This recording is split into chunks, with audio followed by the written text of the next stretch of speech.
Well, thank you. It's very nice to be here. Thank you. And thank you for the previous speakers. I'm a little, I would say, sort of intimidated because I'm certainly not going to provide any practical lessons for the logistics industry, but I'll try and make it interesting and relevant for you. So the theme of this conference is digital, I'm just going to get my timer on, digital meets reality. So as my introduction suggested, I'm a veteran of the digital world. I've been around Silicon Valley since the mid-90s. I was kind of struck by Carol's last slide, which was a kind of a utopian vision of cities. I've seen that vision more broadly in digital terms over the last quarter century of imagining society. So the opposite, of course, of digitalization meets reality is digitalization meets fantasy, which is something that Americans are very good at, fantasy, especially in Silicon Valley, and fantasy in both a good and a bad way. Fantasy as seduction, fantasy as lies, fantasy as a vision of the future which might be realized. Today, of course, digitalization meets reality.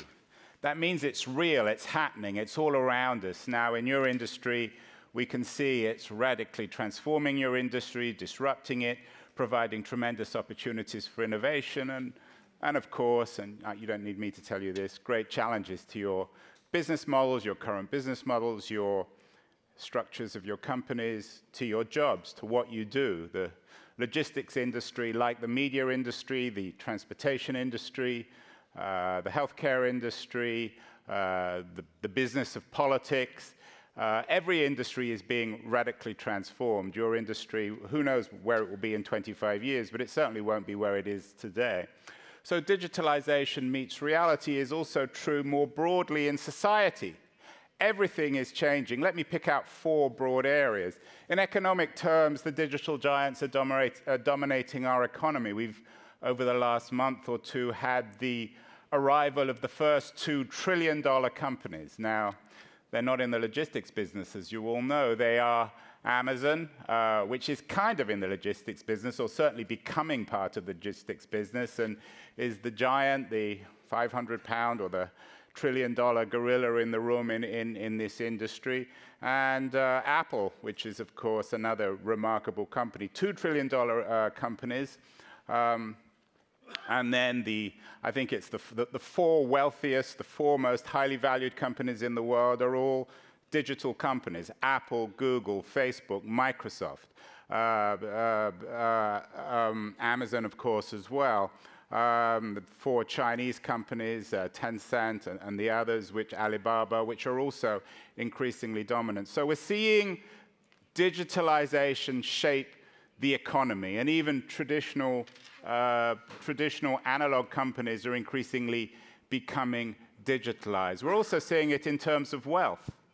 Jeff Bezos, the founder and CEO of Amazon, is the first $150 billion man. Not only is he the richest man in the world, depending on where Amazon stock happens to be on a certain day, but he's the wealthiest man in the history of the world. He makes Bill Gates and Warren Buffett look poor, which is quite an achievement. So the money is shifting to digital. The power in economic terms is shifting to digital. Work is also shifting. Some Oxford economists, about 3 or 4 years ago, it's a white paper out of Oxford University, which is often cited, predicted that 46% of jobs would be done away with over the next 10 years as a consequence of AI, as a consequence of the increasing algorithmic revolution of work. Work then is being radically transformed. I don't know how they came up with 46%, whether it was 47 or 48.5. I mean, these are all, of course, extremely predictive. In other words, they're kind of guesswork. But everybody knows that work is changing. From the stuff that's been talked about today about in the delivery business. I don't know where any of your drivers are going to be in 25 years. They're certainly not going to be driving your vehicles because the algorithms will be driving these vehicles. whether we're still going to have engineers and doctors, maybe even public speakers and authors. The algorithm changes the very nature of work. So economics, work, culture, of course. We know the way in which digitalization, when it comes to meeting reality, is changing our political life. We've seen it in the US, in the impact of Facebook has had on politics. We've seen it in the way in which China is radically transforming itself into what we might think of as a digital totalitarian Orwellian state. We're seeing it, of course, in the way in which we are addicted to our supercomputers that we carry around in our pocket. You, probably more similarly of my generation, see it in the way our kids are literally addicted to these things in the same way as they're addicted to fast food or tobacco or to gambling or to pornography. We're seeing it in the way we communicate. We're seeing it in how essential these things are becoming to not only how we order stuff and how we get our deliveries, but how we communicate with one another, how we date, how we live, indeed, in a peculiar way, how we die. Culture, then, is being radically digitalized in every sense. It's almost unimaginable, increasingly unimaginable, that we live without these devices. They're essential. If you took these things away from us, we'd literally be lost. Of course, we would be lost because we wouldn't have the map software which enables us to find our way around. So in cultural terms, digitalization is indeed meeting reality. And finally, digitalization is meeting reality when it comes to business models. Now, in Carol's video, she introduced us to a consumer who said, well, I want my stuff delivered on time and I want it to be free. And there were some sort of giggles, and maybe the consumer was being realistic, maybe they won't. Certainly in your industry, we know that that might be a challenge, because how are you going to make money? But that has indeed become the dominant business model of some of the world's most powerful trillion-dollar companies. We know with Google that we use this thing all the time. Google has become our brain. It's the way we operate, the way we find our way around the information economy. But we don't pay for it. It's free. When we go on Facebook, we don't pay for it. It's free. We use Facebook as our social network. We use Twitter to post our thoughts and find out what other people are thinking. We use Instagram to post our photographs and find out what other photographs people are showing. And it's free, and it's brilliant. Brilliant, of course, in a sense. It certainly works very well, and we're not paying for it. So in that sense, digitalization meets reality in the context of new business models which, for guys like you and for myself, seem almost inconceivable. How can you have this stuff that works really well, which is dominant and ubiquitous and free? The lady in Carol's video seemed to think it was true, and this is increasingly taken for granted by consumers around the world because they get it in digital, they get it on Facebook, they get it on Instagram, they get it on Google. Why wouldn't they have it on DHL? Why wouldn't they have it on Hermes? Why wouldn't they have it on Maersk? So digitalization is indeed meeting reality. So we should all stand up, I guess, and cheer and say, wonderful, the fantasy's gone away with the vision. Oh, well, you know, I lived in Silicon Valley for years. Well, everyone used to talk about how the world is going to be changed. Well, now the world is changed. Now it's not fantasy, it's real, and it's going to become increasingly real with these amazingly powerful and exciting and disruptive technologies on the horizon. AI, of course, virtual reality, augmented reality, blockchain. As Carol suggested, who knows where we're going to be in 50 years? I hope we'll all still be here. But certainly these things will have gone away, and then no doubt will be perhaps embedded somewhere in our bodies, in our brains, in our arms, in our legs, somewhere else. So not only is digitalization meeting reality, but in the future it's going to become even more real, as the Americans like to imagine the future and say, what inning are we in, using the metaphor of the baseball game? we're still in the early inning. Or for a German audience who's more familiar with soccer, what Americans call soccer, what of course you call football, we haven't even got to the 60th minute yet. The 60th minute when, of course, the Germans start winning. As an Englishman, I'm all too experienced of that, unfortunately. So why am I here? Digitalization meets reality. I just wrote a book called How to Fix the Future. The thing is, of course, that digitalization has met reality, and the news is generally rather disturbing. That doesn't mean it's entirely disturbing. It doesn't mean that I'm standing here and speaking as a Luddite. I'm not telling you it's a catastrophe. I'm not telling you that we should throw these devices away. I'm not saying that we have to go back to the certainties, the reassuring certainties of the 90s, of the 20th century, of the analog age, because just as if we were standing here in the middle of the 19th century and bemoaning the consequences of the Industrial Revolution, we couldn't go back to the hand worker age of the pre-industrial age, or we could, I guess, but it would be catastrophic, it would be reactionary, and it would be a mistake. So we have to move forward, but what we have at the moment, I think, is that the future is broken. It hasn't realized the promises. So let's go through those 4 categories. When it comes to economics and wealth, we were promised that the digital revolution would create more opportunity for more people. But as I suggested, what it's actually created is a winner-take-all economy. A tiny group of increasingly monopolistic companies dominate everything. Google in information, Amazon in e-commerce, again, something that you don't need to tell you. Amazon increasingly in distribution, Facebook in social networking. So we have a winner-take-all economy where competition has been replaced by an increasingly monopolistic economy.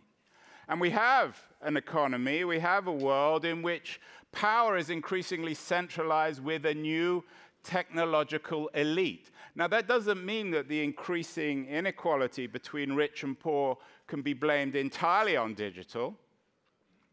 That would be oversimplistic, but certainly the role of digital in the increasingly worrying divide between rich and poor and between the powerful and the weak has been compounded by digital and is being compounded. So when we talk about the future is broken, we're referring to a world of increasing inequality. The same is true of jobs. Now, of course, digital does create jobs. Some of you may be your chief digital officer, your chief disruption officer. I'm here because I've got work one way or other through the digital revolution.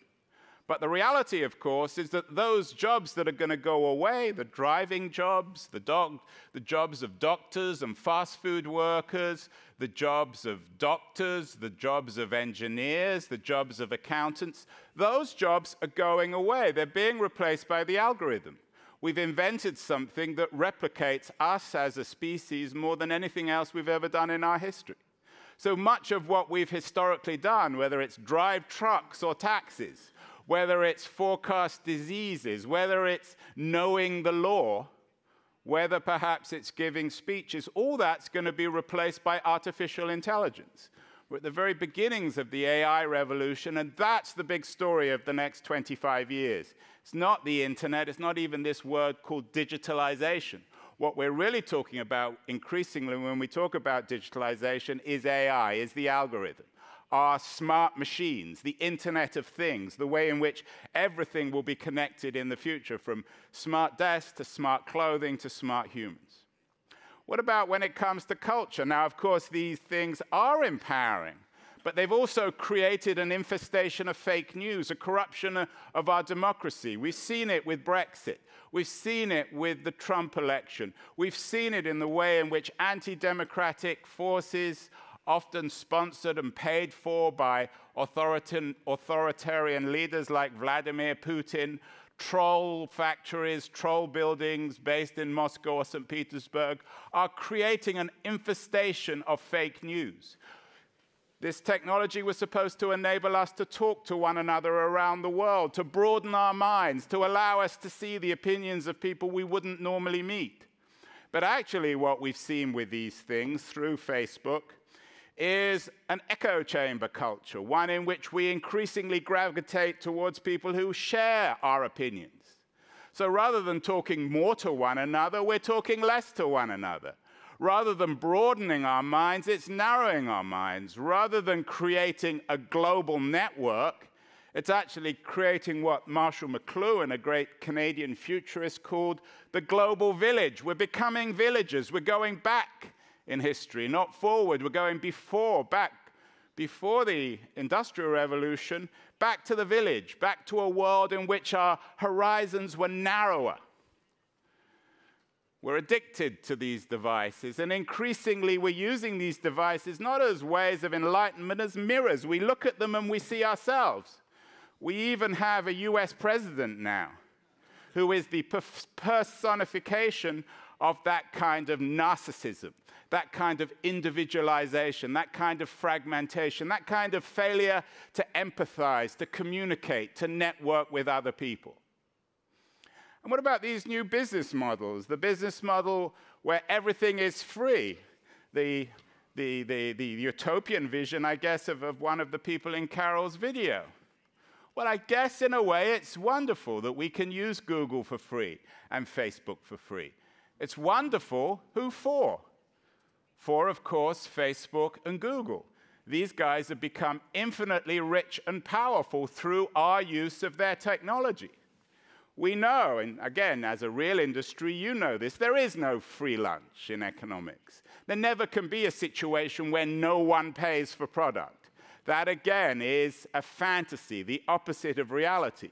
So what's the reality of these new business models? The reality is that it's the consumer paying with their data. The more we use Google and Facebook, the more they know about us, the more advertising they sell.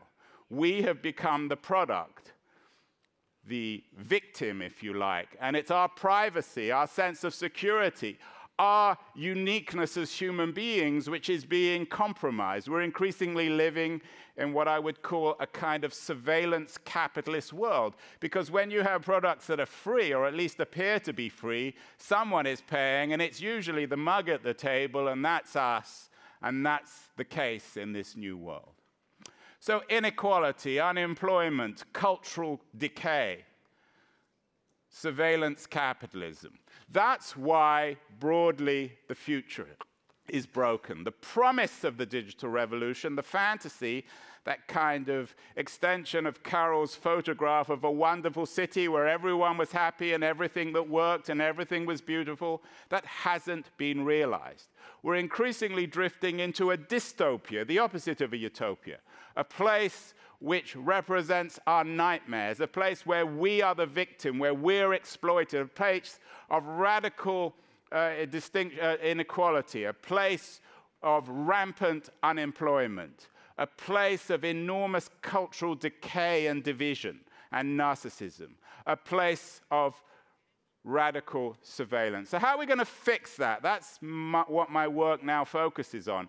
More and more people in Silicon Valley agree with this vision, by the way. I started warning about it about 15 years ago. At first, I was accused of being an elitist, out of touch, I didn't get it, blah, blah, blah. Now everyone's falling into my camp. Now everyone is saying, yeah, you're right. So how are we going to fix it? The first thing I think to bear in mind is we need to reassert our human power over this, our authorship, what I call our human agency. All too often, because these powers seem so immense, because these changes seem so beyond each of us, or even any of our own companies, we kind of lie back and sit back and say, well, we can't do anything about this. What will be, all this is inevitable, a kind of digital version of what Marx described as historical materialism, the idea that history was somehow inevitably unfolding. That's wrong. And this is a particularly dangerous delusion, very reassuring for the laziest amongst us, but a particularly dangerous conclusion to fall into in an age of the algorithm, where we've invented technology that replicates us. The great question, of course, the real meta question, the great philosophical question of the century is, what are we going to do as human beings in an age of smart machines? What are we going to do where the algorithm essentially does most of what we've done historically? driving, working, thinking. So agency is key. We need to re-establish our human stamp on the future. We need to author the future, as we've done throughout history, as we did in the Industrial Revolution, as we did in the Renaissance. So that is the key thing. 5 very brief points I'm going to go over, and then I'll end. I think I've gone over my time. Have I got 5 minutes left? 5 minutes. 5 minuten. That's the algorithm in the front. I can accuse him of being biased, of working for Google, right? Mining my data. So 5 core strategies for dealing with this. The first is regulation. The Silicon Valley revolution was realized, successfully or not, through a radically free market. The American government, for various historical and cultural reasons, doesn't work. It's become so dysfunctional that it doesn't increasingly play a role in American society. That's why when you go to San Francisco now, you see cities, informal cities of homeless people in the street. America is breaking down.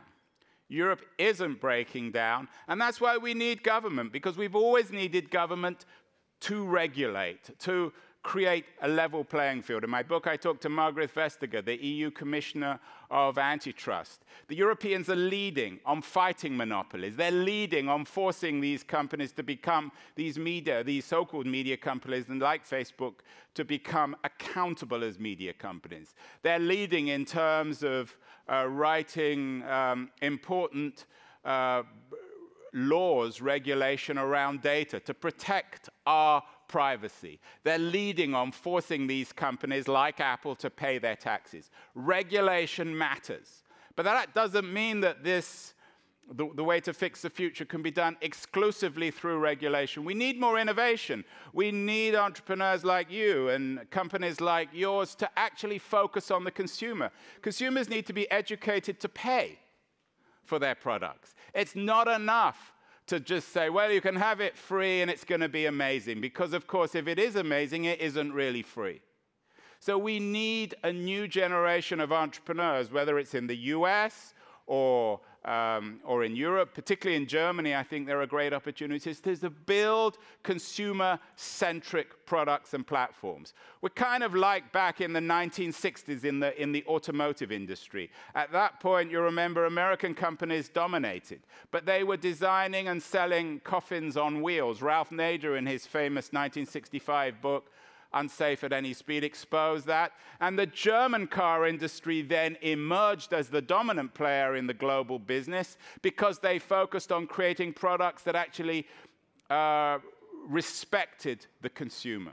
We also need consumers to be more demanding. We need them to ask for high-quality products, but also be willing to pay. We need citizens to step forward, both inside and outside Silicon Valley. One of the most encouraging things that I've seen over the last few months are more and more Silicon Valley billionaires, people like Mark Benioff of Salesforce.com, suggesting that these entrepreneurs, these enormously wealthy people, need to step forward to fix the problems, the consequences of digitalization. Benioff is involved in a big debate at the moment with Jack Dorsey, the CEO of Twitter, about literally cleaning up San Francisco and solving the homeless crisis. And finally, beyond citizen engagement, we need more education. We need a radical rethink of education. In my final chapter in the book, I talk about a Waldorf education, a German-inspired education system after the First World War, which focuses on the human. We don't need to teach kids anymore how to become computers. We don't need to teach them the kind of mathematical or engineering skills that were required in the engineering age. We need to teach kids, our kids, the very things that computers, that the algorithm won't be able to do. And those aren't how to play chess or Go or how to do figures. Those are about being creative, being empathetic. Because the one thing that the algorithm can't do is be human. The one thing that we can't create are algorithms that think for themselves, that have consciousness, that are able to exist in the very gray area that defines what it means to be human. So we need big reform. We need to address these things now. It's not too early, and it will be too late if we leave it for Carroll's next 25 or 50 years. If these problems have become compounded, say by the middle of the 21st century, then we've lost. Then we may indeed even fall into the ultimate nightmare, being controlled by self-conscious algorithms that not only think and that not only can beat us in thinking and playing chess, but actually in the very idea of consciousness. So the opportunity is really critical. If we're going to fix the future, we have to start now. Thank you.